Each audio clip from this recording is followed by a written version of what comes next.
Bonjour, mon nom c'est Ken Taylor.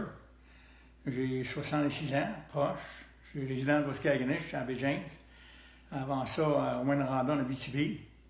Avant ça, Matagami. Avant ça, des petits chantiers miniers sur les deux côtés de la frontière Québec-Ontario. On restait dans des cabanes, des roulottes, des fois pas d'électricité, pas de plomberie. J'entendais hurler les loups la nuit.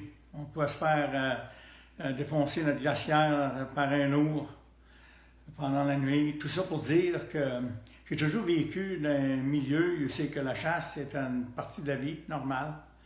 Puis ici, au Waskaganish, c'est une société de chasseurs. Et puis, commencé à chasser très, très jeune. Je suis devenu éventuellement guide de chasse pendant plus que 25 ans. J'ai guidé partout au Québec, puis quelques provinces au Canada. Puis, j'ai fait affaire avec probablement quelques milliers de chasseurs.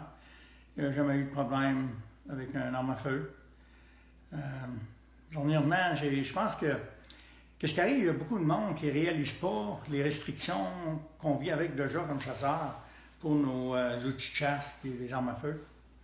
J'ai descendu en Abitibi dernièrement pour aller faire des commissions. Il y a deux madames qui jasaient proche de moi dans un petit restaurant tranquille. Je ne pouvais pas faire autrement que les entendre. On était assez proches, puis il avait de l'air gentil, puis on a commencé à jaser. Et puis, là, ils m'ont dit qu'ils pensaient que c'était une bonne chose, le registre d'armes à feu. Puis, parce qu'elle a dit, voyons, on s'est rendu que le monde il tire dans la rue. J'ai dit, avec des armes à poing. On dit, oui.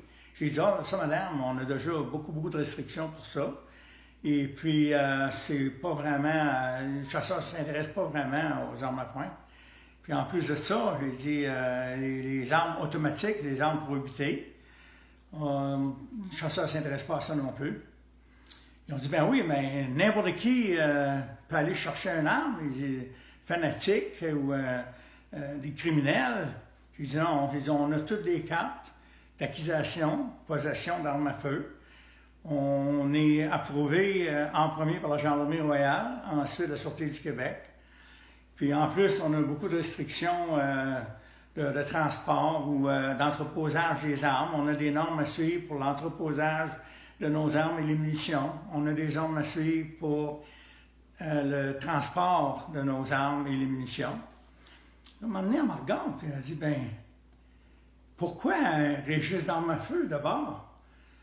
Puis j'ai dit, ça, madame, ça c'est une façon facile pour que les politiciens et le gouvernement donnent l'impression au monde qui ne connaissent pas la chasse, ne connaissent pas les armes à feu, que c'est une mesure de sécurité, que ça va aider à la sécurité du public.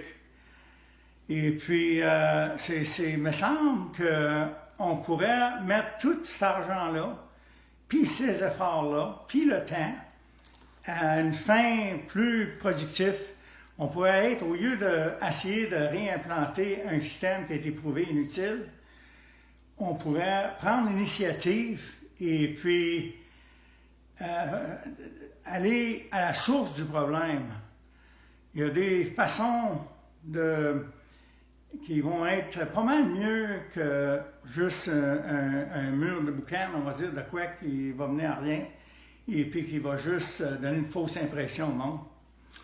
Et en tout cas, en fin de semaine, on va descendre en ville. C'est à peu près à 13-14 heures de route l'hiver.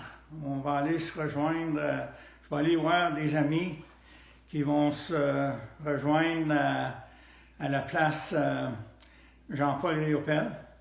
Puis ensuite, ben, on va aller faire un tour au salon pour aller voir mes amis là aussi. Et puis, j'espère vous voir là. Merci beaucoup.